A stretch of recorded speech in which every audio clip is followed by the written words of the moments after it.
नमस्कार, जम्मू कश्मीर का एक खास बुलेटिन देख रहे हैं आप और मैं हूं आपके साथ शिपवन शर्मा। तो चलिए बिना किसी देरी के शुरुआत करेंगे इस खास बुलेटिन की।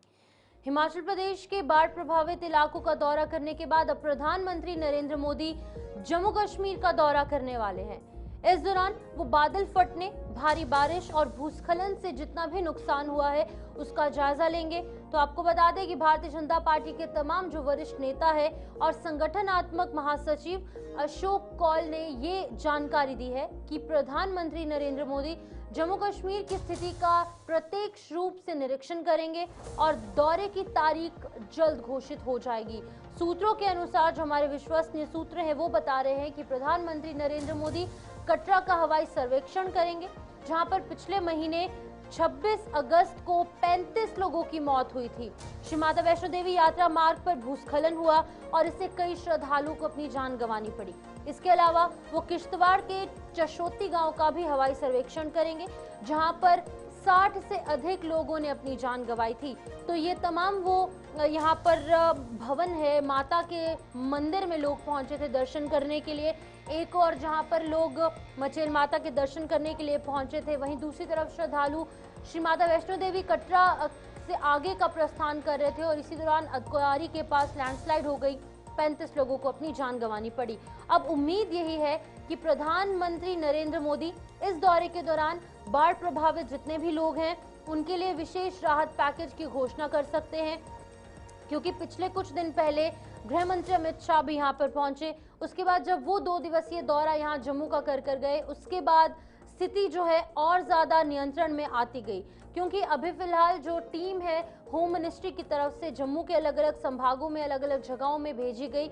इन एरियाज का दौरा कर इस टीम ने आंकलन किया है कि किस एरिया में किन लोगों का कितना नुकसान हुआ है। अब देखिए, नुकसान अलग अलग व्यक्ति का अलग अलग नुकसान है। किसी के घर में पानी घुस गया, किसी की दीवार टूट गई, किसी का छत गिर गया और किसी को अपनों को भी खोना पड़ा। तो इन तमाम चीज़ों का आंकलन किया जाएगा।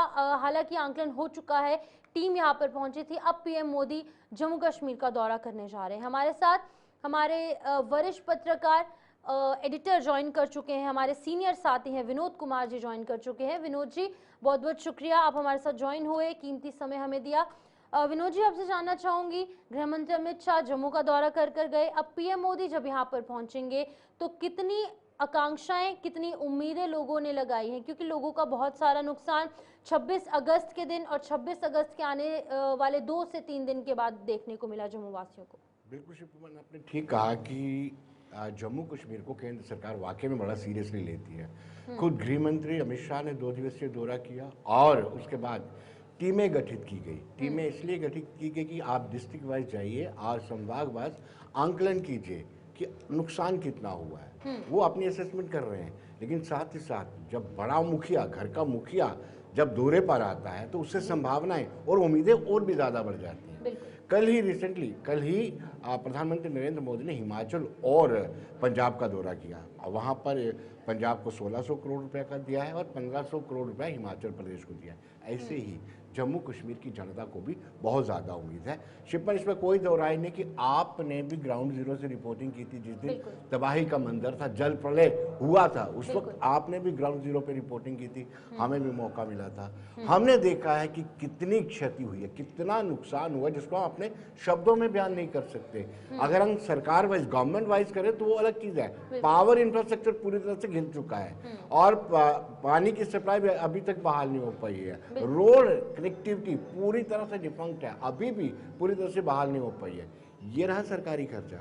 लोगों के करीब 6000 लोगों के घरों में शहर के बीच पानी पिया है और 1500 लोगों के घरों में मड, जिसको हम गारा कहते हैं, जिसको हम कुछ मतलब गंदगी उनके घरों में गई है।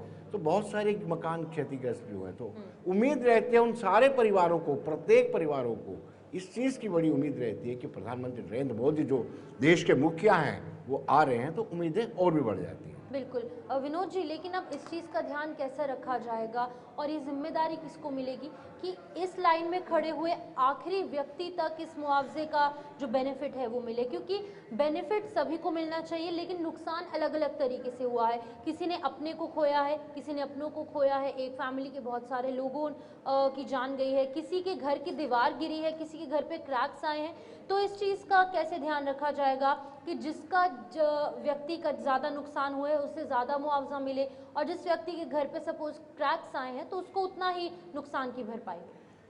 हाँ शिल्पन, एक बात तो ये है कि जान का मुआवजा नहीं हो सकता है। जिसकी बेशकीमती जान की गई उसका मुआवजा, उसके परिवार वाले कुछ भी करें, वो मुआवजा नहीं होता है। हाँ, एक बीजेपी की अगुवाई वाली एनडीए सरकार की हुकूमत का एक चीज़ बहुत अच्छी है कि जब इन्होंने जनधन योजना शुरू की थी, जनधन योजना में खाते खुलवाए थे लोगों के, और सत्ता पक्ष ने मजाक उड़ाया था कि ये खाते किस लिए खुलवाए जा रहे हैं। अब जब मुआवजा आएगा इसमें इंटरमीडिएटर कोई नहीं होगा, कोई मीडिएशन नहीं कर पाएगा, डायरेक्ट उनके अकाउंट में आएगा। अब सवाल ये उठता है कि रेवेन्यू डिपार्टमेंट जो है वो कैसे असेस करता है। किसी के मकान में दरार आई है, किसी की दीवार गिरी है, इसको असेस करने के लिए रेवेन्यू डिपार्टमेंट को ईमानदाराना तरीके से काम करना होगा, और साथ साथ कंसर्न डीसीज को भी पेन लेनी पड़ेगी। जो हेड होता है रेवेन्यू डिपार्टमेंट का, उसको पेन लेनी होगी कि कितना नुकसान हुआ है उसकी उतनी भरपाई हो जाए। भरपाई होनी चाहिए मुझे लगता है, और होगी भी, और लास्ट पंक्ति में खड़े व्यक्ति को भी उसका राइट मिलेगा। ये मुझे ऐसा लगता है जो प्रधानमंत्री नरेंद्र मोदी की सोच है। ठीक है विनोद जी, बहुत बहुत शुक्रिया, आपने ये तमाम जो बातें हैं वो दर्शकों तक पहुंचाई। फिलहाल प्रधानमंत्री नरेंद्र मोदी जो है बहुत जल्द जम्मू कश्मीर का दौरा करेंगे, खास तौर पर वो किश्तवाड़ और कटरा का हवाई सर्वेक्षण करेंगे, और उम्मीद यही है कि बहुत जल्द लोगों को मुआवजा मिल जाएगा, क्योंकि जब वो हिमाचल प्रदेश पहुंचे, जब वो पंजाब पहुंचे, वहां पर भी कई 100 करोड़ रुपए की सौगात उन लोगों को देकर आए हैं और उन लोगों की उम्मीद पर खरा उतर कर आए हैं। अब जम्मू कश्मीर की जनता को भी यही उम्मीद है कि बहुत जल्द उनके सर पर भी प्रधानमंत्री नरेंद्र मोदी इस राहत का हाथ जरूर रखेंगे और जल्द से जल्द लोगों को पेश आ रही परेशानियां खत्म होंगी, क्योंकि अभी फिलहाल 10 से अधिक दिन हो चुके हैं, 15 दिन के लगभग दिन हो चुके हैं, अभी भी कहीं ना कहीं लोग कई साल पीछे की जिंदगी जो है वो व्यतीत करने को मजबूर है। लेकिन अब बहुत जल्द उम्मीद है कि लोगों के सर पर हाथ रखा जाएगा, पीएम मोदी खुद पहुंचेंगे और राहत की सांस जम्मू वासी जरूर लेंगे। इसी बीच जरा आगे बढ़ेंगे। 15 से ज्यादा दिनों तक बंद रहने के बाद जम्मू श्रीनगर हाईवे आज आशंकित तौर पर यातायात के लिए खोल दिया गया है। उधमपुर के थरड इलाके से सबसे पहले हल्के वाहनों को श्रीनगर की ओर जाने की अनुमति दी गई। वर्तमान में प्राथमिकता के आधार पर केवल हल्के वाहनों को जाने दिया जा रहा है, यानी कि लाइट मोटर व्हीकल्स, जो छोटी गाड़ियां हैं और जो 2 व्हीलर्स हैं, वो अब नेशनल हाईवे पर ट्रैवल कर सकती हैं। ये जो तस्वीरें बेहद ही ज्यादा राहत देने वाली तस्वीरें हैं, क्योंकि 15 दिन से नेशनल हाईवे 44 जो कि एक इकलौता रास्ता है जो कि कश्मीर वैली को बाकी के भारतवर्ष के साथ जोड़ने का काम करता है। भारी वाहन अभी भी जल्द श्रीनगर पहुंच सकते हैं, लेकिन अभी तक इनको लेकर कोई भी इजाजत की एडवाइजरी या फिर नोटिस सर्कुलर जारी नहीं किया गया है। अभी भी कई हजार ट्रक ड्राइवर्स और लाखों करोड़ों रुपए का सामान अभी भी नेशनल हाईवे के अलग अलग जगहों में फंसा हुआ है। हाईवे पर पिछले कई दिनों से रुके हुए भारी वाहन चालक भी वहां पर प्रशासन की हरी झंडी का इंतजार कर रहे हैं, और इसी बीच में पुलिस है और ट्रैफिक पुलिस राजमार्ग पर सक्रिय है और यातायात को सुचारू बनाने के लिए कड़ी निगरानी रखे हैं। लोगों से लगातार अपील की जा रही है कि यातायात नियमों का उल्लंघन ना किया जाए। फिलहाल ये तस्वीरें सुकून भरी इसलिए है क्योंकि 15 दिन से जब ये रास्ता बंद था तो लोगों को बेहद ज्यादा दिक्कतें पेश आ रही थी, रोजमर्रा की जिंदगी में कई अड़चने आ रही थी, लेकिन अब छोटी गाड़ियों के अंदर लोग सवार होकर कश्मीर वैली की तरफ जा सकते हैं अपने कामकाज के लिए या फिर अपनी जरूरत पूरी करने के लिए। हमारे साथ किशोर ज्वाइन कर चुके हैं, ग्राउंड जीरो पर मौजूद हैं और लगातार ये तस्वीरें भी उन्होंने हम तक साझा की हैं। किशोर, स्वागत है आपका और शुक्रिया ज्वाइन करने के लिए। किशोर, आपसे जानना चाहूंगे, अभी फिलहाल लाइट मोटर व्हीकल्स को छोड़ा गया है, क्या ये दोनों तरफा ट्रैफिक छोड़ी गई है, Jammu to Srinagar and Srinagar to Jammu, ये बताइएगा पहले। बिल्कुल, देखिए मैं उस जगह पर ही मौजूद हूं जहां पे आपको हमने कुछ दिन से जो है वो तस्वीरें दिखा रहे हैं कि जो थर्ड का मुकाम है यहाँ पे बड़ा लैंडस्लाइड हुआ था, लेकिन आज एक अच्छी खबर है, राहत वाली खबर है कि जो बीच में गाड़ियां छोटी गाड़ियां फंसी थी उनको कश्मीर घाटी की तरफ जो है वो सुबह सुबह रवाना किया जाता है। जी। लेकिन अभी भी हमने देखा कि जितनी भी जो जिखानी चौक पे छोटी गाड़ी, जिसमें आपको बताते चलूं कि मुर्गे वाली गाड़ियां थी या भेड़ बकरियों वाली गाड़ी थी, उनको यहाँ से देखिए आस्ता आस्ता यहाँ से छोड़ा जा रहा है। अगर आप फुल स्क्रीन छोड़ें, यही वो थर्ड का मुकाम था जहां पे काफी बड़ा लैंडस्लाइड हुआ था और पूरी तरह से जो दोनों ट्यूब थी वो क्षतिग्रस्त हुई थी। लेकिन अभी भी आप देखिए जो गाड़ियां हैं वो दलदल में फंस रही हैं, क्योंकि यहाँ पे जो नेशनल हाईवे अथॉरिटी द्वारा मशीनरी लगाई गई है, धक्का लगाकर यहाँ से गाड़ियों को जो है वो आर पार किया जा रहा है। लेकिन जिस तरह से आपकी तरफ से ये भी कहा गया कि काफी ऐसी चिनैनी के बीच भी गाड़ियां थी जो फंसी थी, क्योंकि डोडा, भद्रवाह, किश्तवाड़ के जो लोग थे उधमपुर या जम्मू की तरफ जाना चाहते थे। लेकिन फिलहाल तस्वीरें हम आपको दिखाएं। रात वाली खबर ये जरूर है, क्योंकि हमने देखा कि जो जिखैनी के मुकाम पर 200 से 300 के करीब जो छोटी गाड़ी फंसी थी, उनको जो है वो जम्मू कश्मीर राष्ट्रीय राजमार्ग के लिए जो ये इलाका है यहाँ से जो है वो घाटी के लिए निकाल दिया गया है या डोडा भद्रवाह के लिए निकाल दिया गया है। लेकिन अभी भी आपको बताते चलें कि कश्मीर से जाने वाली जितनी भी गाड़ियां हैं, जिसमें मुर्गा है, जिसमें भेड़ बकरियों वाली गाड़ियां हैं, उनको जो है वो अभी भी जो है वो चलने की इजाजत यहाँ से दी जा रही है। जी। दिक्कत उन ट्रक ड्राइवर्स को हो रही थी, दिक्कत कश्मीर वैली के लोगों को हो रही थी, जो कि लगातार कहीं ना कहीं खाने पीने की वस्तुएं या फिर बाकी चीज़ों से वंचित रह रहे हैं और वहाँ पर जो चीज़ें थी वो अब खत्म हो चुकी हैं। अब इन ट्रक ड्राइवर्स को या फिर इन भारी वाहनों को कब तक छोड़ा जाएगा? क्या कुछ लगता है आपको, कितना समय और लग सकता है? क्योंकि अब एक उम्मीद की किरण जरूर निकली है कि लाइट मोटर व्हीकल्स को छोड़ दिया गया, लेकिन अब ट्रक ड्राइवर्स को कब तक छोड़ा जाएगा ताकि लाखों करोड़ों का सामान जो उसके अंदर सड़ रहा है, जो खराब हो रहा है, उनको जल्द से जल्द छोड़ा जाए? देखिए, एसएसपी ट्रैफिक से हमने बात की, वो खुद जो है वो ग्राउंड पर हैं और उनका ये कहना है कि अगर मौसम इसी तरह का साथ देता है, इसी तरह की धूप खिली रहती है, तो हो सकता है। हमने देखा कि जिखैनी से लेकर बटलवालिया की मैं बात करूं तो उनकी तरफ से ये बताया गया कि 1000 के करीब जो है वो ट्रक जो चालक है वो वहां पे फंसे हुए हैं, जिसमें खाने पीने वाली वस्तुएं, फल व सब्जी हैं। लेकिन हो सकता है उनको रात के समय यहाँ से छोड़ा जाए, क्योंकि जिस तरह से ये ट्रायल बेस्ड गाड़ियां जो छोड़ी जा रही हैं, देखिए अभी भी मुर्गे वाली गाड़ियां यहाँ से छोड़ी जा रही हैं, क्योंकि बीच में अभी ये सिंगल जो लाइन बनाई गई है वहां पे अभी भी गाड़ियां जो है वो फंस रही हैं, क्योंकि जेसीबी के थ्रू उनको यहाँ से निकाला जा रहा है। लेकिन अगर मौसम इसी तरह से रहता है तो हो सकता है कि जो ट्रक चालक रास्ते में फंसे हैं उनके लिए भी एक रात भरी खबर जो है वो रात के समय जो ट्रक फंसे उनको जो है वो यहाँ से निकाल जा सकता है। जी ठीक है किशोर, बहुत बहुत शुक्रिया तमाम जानकारी देने के लिए। आप बने रहे हमारे साथ और ये तमाम जानकारी साझा करते रहे, क्योंकि नेशनल हाईवे का खुलना और वो भी नेशनल हाईवे 44 का खुलना बेहद ज़्यादा इंपॉर्टेंट इसलिए है क्योंकि एक इकलौता ऐसा मार्ग है, सड़क है, जो कि कश्मीर वैली को देश के बाकी हिस्सों के साथ जोड़ता है। तो अब फिलहाल लाइट मोटर व्हीकल्स को खोल दिया गया है और उम्मीद है कि जल्द ट्रक्स और भारी वाहनों के लिए भी इस रोड को खोला जाएगा, अगर मौसम इजाजत देगा, मौसम अनुकूल रहेगा। लेकिन जम्मू कश्मीर के अंदर बारिश कभी भी हो सकती है, वेदर कंडीशंस कभी भी चेंज हो सकते हैं, लेकिन प्रशासनिक अमला लगातार डटा है।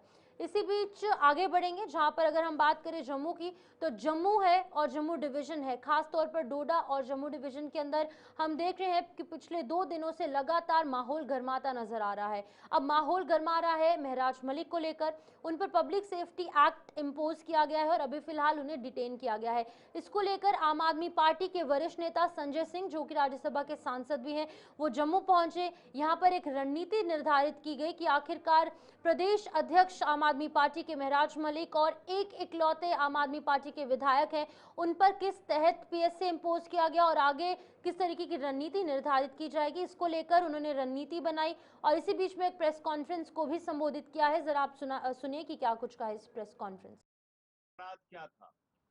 महराज मलिक का अपराध यह था कि वो अपने इलाके के लोगों के लिए अस्पताल मांग रहे थे। तो अस्पताल मांग रहे थे, इस अपराध में उनके ऊपर पीएसए लगा दिया गया। एक चुने हुए जनप्रतिनिधि के ऊपर आप पीएसए लगा रहे हैं, कह रहे हैं कि वो पब्लिक की सुरक्षा के लिए खतरा है। जो व्यक्ति पब्लिक के लिए अस्पताल मांग रहा है उसको आप कह रहे हैं कि वो पब्लिक की सुरक्षा के लिए खतरा है। और खाली अस्पताल का इशू नहीं, बहुत सारे मुद्दों पे वो जनहित की बातें महराज मलिक हमेशा उठाते रहे, उनके लिए लड़ते रहे। जो एक डेमोक्रेसी के अंदर चुने हुए जनप्रतिनिधि का दायित्व है, काम है, वो काम किया उन्होंने। आपने उठा के उनके ऊपर वो धाराएं लगा दी जो आतंकवादियों के खिलाफ जो कार्रवाई होती है, वो कार्रवाई आपने महराज मलिक के खिलाफ कर। तो ये पूरी तरीके से गैर संवैधानिक है, गैर कानूनी है। हम चुप बैठने वाले नहीं हैं, और आप ऐसे हमारी पार्टी को हर जगह क्रश करने की, बर्बाद करने की जो एक भारतीय जनता पार्टी की घिनौनी राजनीति है, उसका हम जम के मुकाबला करेंगे। भारत के प्रधानमंत्री और उनकी पार्टी एक ही काम कर रही है पूरे देश में, जहां आम आदमी पार्टी बढ़े उसको वहां पर दबा दो, और उसका सबसे अच्छा तरीका है आप उनके ऊपर मुकदमा लिखिए, उनके नेताओं को जेल में डालिए और उनकी आवाज को दबाइए। आपने अरविंद केजरीवाल को पकड़ के जेल में डाल दिया, आपने मनीष सिसोदिया को पकड़ के जेल में डाल दिया, आपने सत्येंद्र जैन को पकड़ के जेल में डाल दिया, आपने मुझे पकड़ के जेल में डाल दिया। अभी महराज मलिक जो जम्मू कश्मीर के हितों के मुद्दे विधानसभा में उठाते हैं और जो लड़ाई अपने क्षेत्र के लोगों के लिए लड़ते हैं, उनके खिलाफ आपने पीएसए लगा दिया, जो कि आज तक के यहाँ के इतिहास में कभी किसी एमएलए के ऊपर पीएसए जैसी कार्रवाई नहीं हुई। आपने महराज मलिक के ऊपर पीएसए लगा दिया। इसको आप पढ़ेंगे, उसकी डिटेल हमारी लीगल टीम आपको बताएगी, लेकिन आपको हंसी आएगी। गैर जिम्मेदाराना बयान देते हैं, ये आरोप। फेसबुक से लाइव करते हैं, ये आरोप है। फेसबुक के 2 लाख फॉलोअर उनके लाइव करने से, उनके बयान देने से प्रभावित हो जाते हैं, ये आरोप है। ये आरोप है कि मजाक है? आप इसके कारण से पीएसए का लगा देंगे? तो मैं फिर दोहरा रहा हूं, अरविंद केजरीवाल जी और पूरी आम आदमी पार्टी इस मामले में महराज मलिक और उनके क्षेत्र की जनता के साथ, जम्मू कश्मीर की जनता के साथ खड़ी है, और हम लोग हर स्तर पे लड़ाई लड़ने का। संजय जी, इस बीजेपी विरोध में नहीं रहेगी। मैं इतनी देर से आपको क्या बता रहा हूँ? उमर अब्दुल्ला की बात समझिए। भारतीय तो आपने सुना कि संजय सिंह ने क्या कुछ कहा, एक रणनीति निर्धारित की जाएगी, और उन्होंने कहीं ना कहीं इसको लेकर दुख व्यक्त किया है कि आखिरकार महराज मलिक जो कि लोगों का एक रिप्रेजेंटेटिव है, लोगों ने वोट देकर जिताकर असेंबली तक पहुंचाया, आखिरकार उस पर पीएसए क्यों लगा। लेकिन अब इसको लेकर जनता या फिर ये जो राजनीतिक दल हैं वो लगातार बातें तो उठा रहे हैं, लेकिन असली काम पुलिस और प्रशासन और सरकार का है, वो किस दिशा में इस चीज को लेकर जाएंगे वो वक्त बताएगा। इसी बीच आगे बढ़ेंगे। डोडा के विधायक महराज मलिक की पब्लिक सेफ्टी एक्ट के तहत गिरफ्तारी के बाद डोडा के अंदर खास तौर पर तनावपूर्ण स्थिति पैदा हो गई है। विवादों को देखते हुए प्रशासन ने डोडा में कड़ी पाबंदियां लागू कर दी हैं। मंगलवार को भारतीय न्याय संहिता की सेक्शन 163 लागू कर दी गई है, जिसका सीधा असर आज भी देखा गया। जिले में 10वीं और 11वीं की बोर्ड परीक्षाएं स्थगित कर दी गई। सुरक्षा बलों ने मुख्य बाजारों और सड़कों पर कंटीली तारें बिछाकर आवाजाही को नियंत्रित कर दिया है, और कुछ स्थानों पर कानून तोड़ने वालों को पुलिस हिरासत में भी ले रही है। डोडा के ज्यादातर बाजार और दुकानें बंद है। हालांकि प्रशासन की ओर से दुकानों को बंद रखने के लिए कोई भी आधिकारिक आदेश जारी नहीं किया गया था। हालात पर काबू पाने के लिए जिला प्रशासन और सुरक्षा एजेंसियां अलर्ट मोड पर नजर आ रही हैं।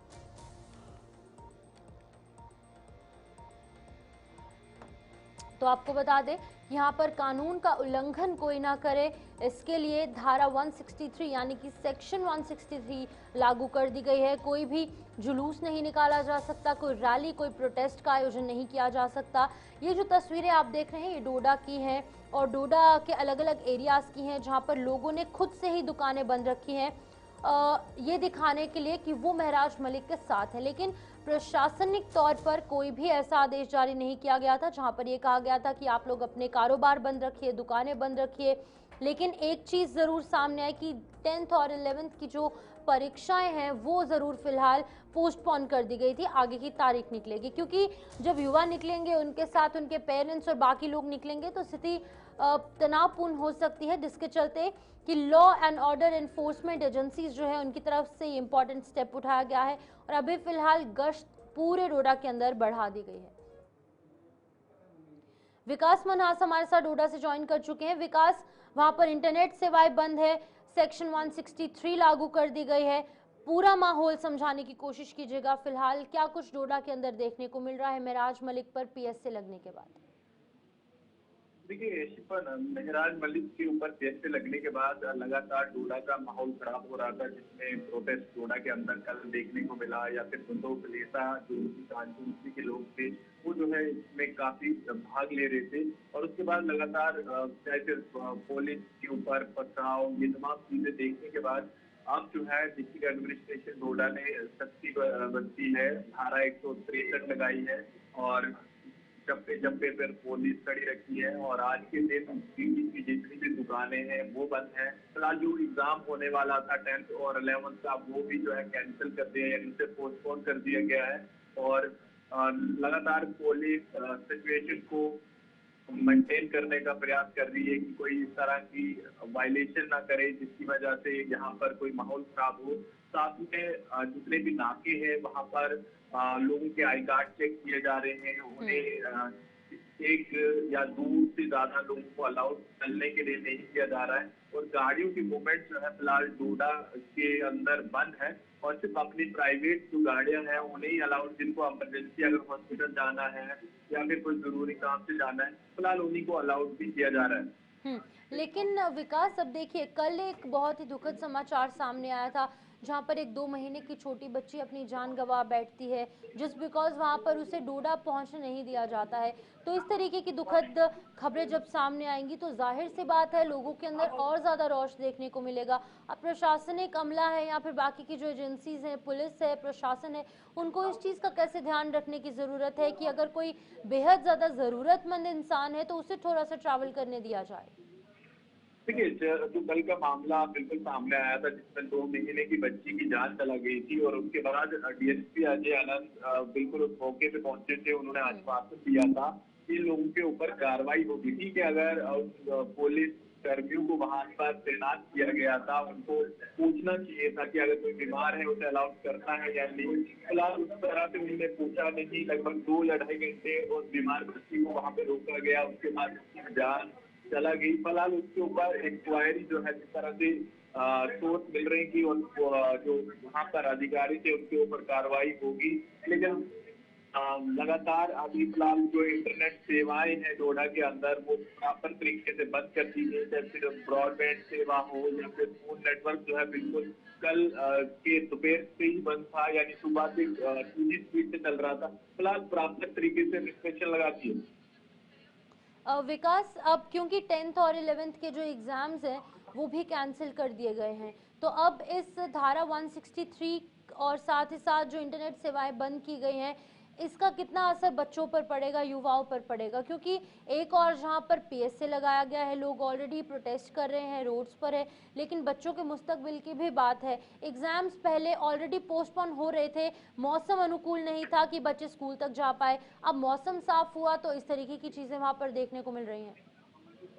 देखिए आज जितनी भी स्टडी बच्चे कर रहे हैं, ऑनलाइन स्टडी या फिर मोबाइल के थ्रू कर रहे हैं और उन्हें ऑनलाइन को अपनी क्लासेस देना या फिर इंटरनेट का प्रयोग बहुत जरूरी है उनकी अपनी पढ़ाई को करने के लिए। और पिछले काफी लंबे समय से बारिश के कारण स्कूल बंद थे, आज स्कूल खुलने पे तो आज जितने भी स्कूल हैं वो भी बंद हैं और एग्जाम की को बहुत बड़ा इफेक्ट पड़ेगा क्योंकि नॉर्मल लाइफ लोगों की चल रही थी या फिर यहाँ के बच्चों की चल रही थी, ताकि वो प्रॉपर से अपनी सेफ्टी में फोकस कर रहे थे या उनकी बिजी स्कूल में रह रहे थे। क्योंकि लोग यहाँ चाहते हैं अमन शांति और इस तरह के दंगे फसाद ना हो और एक शांति सी बनी रहे और साफ सुथरा डोडा बना रहे ताकि किसी तरह का भी कोई माहौल खराब ना हो। ठीक है विकास, आप स्थिति पर नजर बनाए रखिए और पल पल की अपडेट गुलिस्तान न्यूज के माध्यम से हमें दीजिए और दर्शकों तक भी पहुंचाए। फिलहाल जम्मू कश्मीर के इस खास बुलेटिन में इतना ही, दीजिए इजाजत, नमस्कार।